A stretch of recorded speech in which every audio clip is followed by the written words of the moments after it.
ಅಮ್ಮ, ಯಾಕೊಂಥರ ಡಲ್ ಆಗಿದೆಯಾ? ನಾನಾ? ಇಲ್ವಲ್ಲ. ನನಗೆ ನಿಂದೇ ಚಿಂತೆ ಕಣೋ.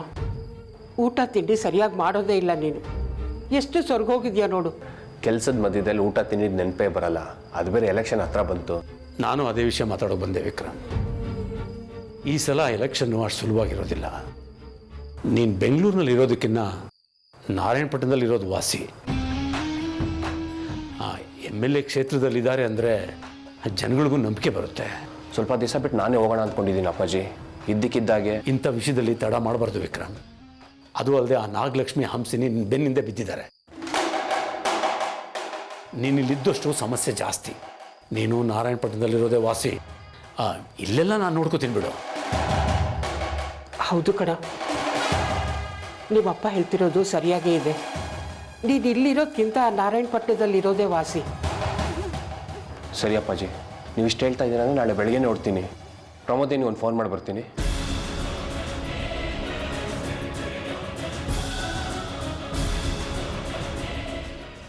ಗುರೂಜಿಯವರು ಕಂಟಕ ಇದೆ, ವಿಕ್ರಮ್ ಸಿಂಹನ್ ಎಲ್ಲೂ ಕಳಿಸ್ಬೇಡಿ ಹೊರಗೆ ಅಂತ ಹೇಳಿದರು.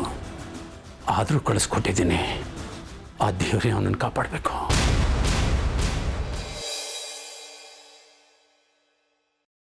ಮೇಡಮ್,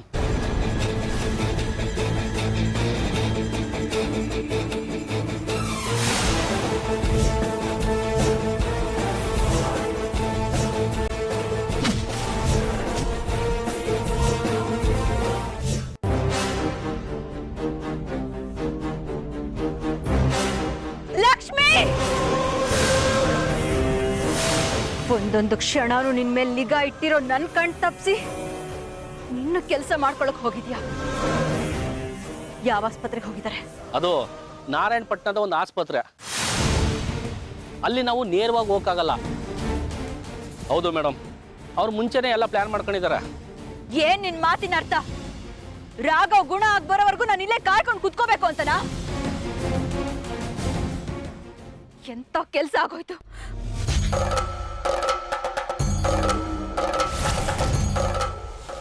ನೋಡೋಣ ಬನ್ನಿ. ವಿಕ್ರಮ್, ಹುಷಾರಾಗಿ ಹೊರಡ್ಬಾ. ಯಾವುದೇ ರೀತಿ ತೊಂದರೆ ಮಾಡ್ಕೋಬೇಡ. ಆಗದೆ ಇರೋರು ತುಂಬ ಜನ ಇದ್ದಾರೆ ನೋಡು. ಮೊದಲು ಹೋದ ತಕ್ಷಣ ಎಲ್ಲ ಗ್ರಾಮ ಪಂಚಾಯತಿ ವಿಸಿಟ್ ಮಾಡು. ಆ ಲೋಕಲ್ ಲೀಡರ್ ಸಪೋರ್ಟು ನಮಗೆ ಬಹಳ ಮುಖ್ಯ. ಸರಿ ಅಪ್ಪಾಜಿ. ಪ್ರಮೋದಿನಿ ಎಲ್ಲ ರೆಡಿ ಇದೆಲ್ಲ? ಹಾ, ಎಲ್ಲ ರೆಡಿ ಇದೆ. ಬರ್ತೀನಿ ಅಪ್ಪಾಜಿ. ದೇವ್ರು ಒಳ್ಳೇದು ಮಾಡಲಿ. ಹೊರಡ್ಬಾ. ಸರ್, ಗಾಡಿ ಪಂಚರ್ ಆಗಿದೆ.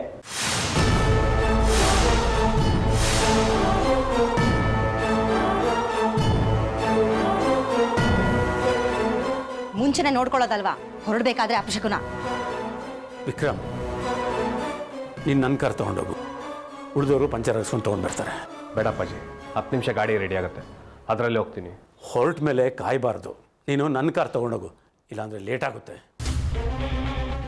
ಸರಿ ಅಪ್ಪಾಜಿ.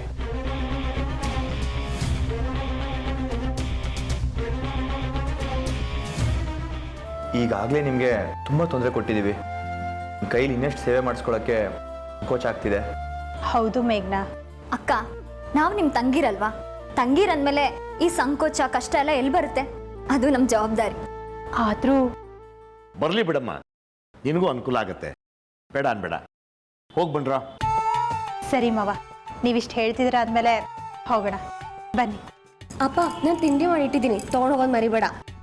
ನೀನು ಹೋಗಿ ಚೇಷ್ಟೆ ಏನು ಮಾಡಬೇಡ. ಆಯ್ತಪ್ಪ, ಬನ್ನಿ. ಬಾಯ್ ತಾತ. ಬಾಯ್. ಮೇಘ,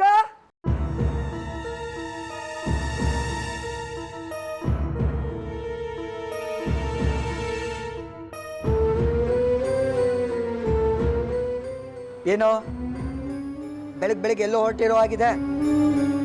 ನೀನೇನು ಅಪ್ಶಕ್ನದ ಹಾಗೆ ಬೆಳಗ್ಗೆ ಮನೆಗೆ ಬಂದ್ಬಿಟ್ಟಿದ್ಯಾ? ಎಷ್ಟು ಸಲ ಹೇಳಿದ್ದೀನಿ ಮಧ್ಯದಲ್ಲಿ ಮಾತಾಡಬೇಡ ಅಂತ. ಏನೋ ಎಷ್ಟೆಲ್ಲ ಬಂದಿದ್ದಾರೆ? ಯಾರು ಇವರೆಲ್ಲ? ನಿನಗೆ ಯಾಕದೆಲ್ಲ? ನೀನೇನಕ್ಕೆ ಬಂದಿದ್ಯಾ? ಅಯ್ಯೋ, ಏನು ಮಾವ, ನಿಮ್ಮ ಮಗಳು ಹೀಗೆ ಕೇಳ್ತಾ ಇದ್ದಾಳೆ? ನಮ್ಮನೆಗೆ ಬರೋಕೆ ನನಗೆ ಪರ್ಮಿಷನ್ ಬೇಕಾ? ಅತಿಥಿಗಳಿಗೆ ಪರಿಚಯ ಮಾಡಿಕೊಡಿ. ಪ್ರಕಾಶು, ಇವರು ಲಕ್ಷ್ಮಿ ಅಂತ ನನ್ನ ಹಿರಿ ಮಗಳು ಮಧುವಂತಿ ಫ್ರೆಂಡು. ಇವರು ರಾಘವ್ ಅಂತ ಲಕ್ಷ್ಮಿ ಅವ್ರ ಯಜಮಾನ್ರು. ಅವ್ರ ಮಗಳು ಅದಿತಿ ಅಂತ. ಪ್ರಕಾಶ ಅಂತ, ನಾರಾಯಣಪಟ್ಟಣದ ಸೂಪರ್ ಇನ್ಶೂರೆನ್ಸ್ ಏಜೆಂಟ್. ಮುಂದೆ ಮೂರ್ತಿಗಳಿದ್ದಾರಲ್ಲ, ಅವ್ರ ಭಾವಿ ಅಳಿಯ ಆಗೋನು.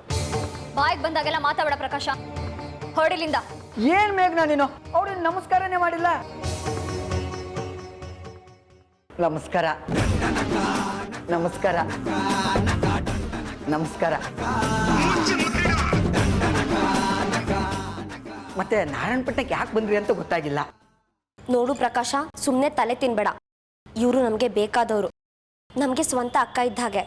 ಅಯ್ಯೋ, ಮೊದಲೇ ಹೇಳೋದಲ್ವಾ, ನಿಮ್ಗೂ ಅಕ್ಕ ಅಂದ್ರೆ ನನಗೂ ಹತ್ತದ ಸಂಬಂಧನೇ ಅಲ್ವಾ.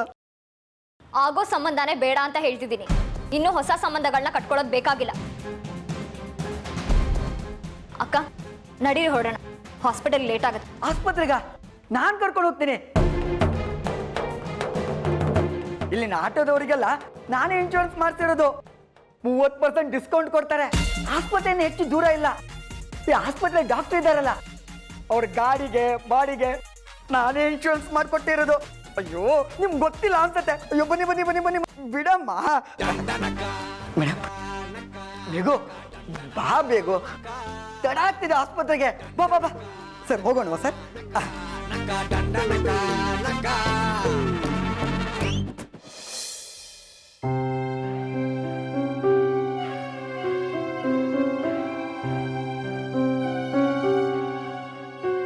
ಯಾಕೆ ಹೇಳ್ತಿದೀಯಾ? ಗಂಡ ಅಂತ ಈ ತರ ಅಧಿಕಾರ ಚಲಾಯಿಸಬಾರ್ದು ನೀನು. ಮುಚ್ಚೋ ಬಾಯಿ. ಇನ್ನೊಂದ್ಸರಿ ಈ ಮಾತು ಹೇಳಿದ್ರೆ ತಗ್ದು ಕಪಾಳಕ್ಕೆ ಬಾರಿಸ್ಬಿಡ್ತೀನಿ. ಅವರು ನಮಗೆ ತುಂಬ ಬೇಕಾಗಿರೋರು. ಅವ್ರ ಮುಂದೆ ನಿನ್ನ ಪುರಾಣನ ಮತ್ತೆ ತೆಗಿಬೇಡ.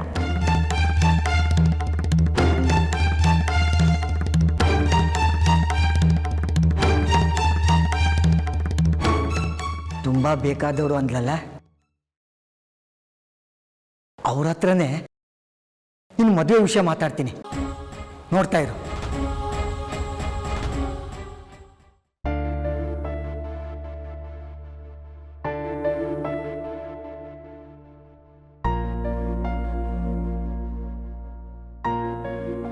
ಸಿಸ್ಟರ್, ಆಯುರ್ವೇದಿಕ್ ಡಾಕ್ಟರ್ ಬಂದಿದ್ದಾರಾ? ಹಾಂ, ಬಂದಿದ್ದಾರೆ ಮೇಡಮ್. ಎಲ್ಲಿದ್ದಾರೆ? ಇಲ್ಲಿಂದ ಮುಂದೆ ಹೋಗಿ 3ನೇ room. Thank you madam. Aditi, doctor ಇದ್ದಾರಂತೆ. ಪಾಪ, ನೀನು ಬೇಗ ಹುಷಾರಾಗ್ತೀಯಾ? ಹೌದು ಬಾವ, ಇವ್ರ ಕೈಗುಣ ತುಂಬ ಚೆನ್ನಾಗಿದೆ ಅಂತ ನಾನು ಕೇಳಿದ್ದೀನಿ. ನೀವು ಆದಷ್ಟು ಬೇಗ ಹುಷಾರಾಗ್ತೀರಾ ಬಿಡಿ. ಆ ಸಾಯಿನಾಥನ್ ದಯೆಯಿಂದ ಅಷ್ಟಾದರೆ ಸಾಕು. ಅದಿತಿ, ರಿಪೋರ್ಟ್ಸ್ ಕೊಡು. ನೀನು ಮಧುರ ಇವ್ರ ಜೊತೆಗೆ ಇರಿ, ನಾನು ಹೋಗಿ ರಿಪೋರ್ಟ್ಸ್ ತೋರಿಸ್ಕೊಂಬರ್ತೀನಿ. ಸರಿ ಲಕ್ಷ್ಮಿ.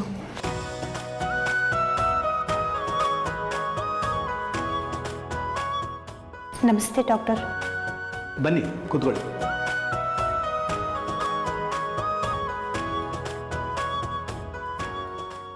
ಏನು ಸಮಸ್ಯೆ? ನನ್ನ ಹೆಸರು ಲಕ್ಷ್ಮಿ ಅಂತ. ಇದು ನಮ್ಮ ಮನೆಯವ್ರ ರಿಪೋರ್ಟು. ಬೆಂಗಳೂರಲ್ಲಿ ಡಾಕ್ಟರ್ ಶಶಿಕಲಾ ಅವರಿದ್ದಾರಲ್ಲ, ಅವರಿಲ್ಲಿ ಕಳಿಸಿದ್ರು. ನಮ್ಮ ಯಜಮಾನ್ರಿಗೆ ಎಲ್ಲ ಕಡೆ ತೋರಿಸಿದ್ವಿ, ಅವ್ರ ಗುಣ ಆಗ್ತಾ ಇಲ್ಲ. ನಿಮ್ಮ ಕೈ ಗುಣ ತುಂಬ ಚೆನ್ನಾಗಿದೆ ಅಂತ ಹೇಳಿದ್ರು. ಅದಕ್ಕೆ ನಮ್ಮ ಯಜಮಾನ್ರನ್ನ ಇಲ್ಲಿ ಕರ್ಕೊಂಡು ಬಂದ್ವಿ. ಎಲ್ಲ ಭಗವಂತನ ಇಚ್ಛೆ ಇದ್ದಾಗೆ ನಮ್ಮ ಕೈಲಾದ ಪ್ರಯತ್ನ ನಾವು ಮಾಡ್ತೀವಿ.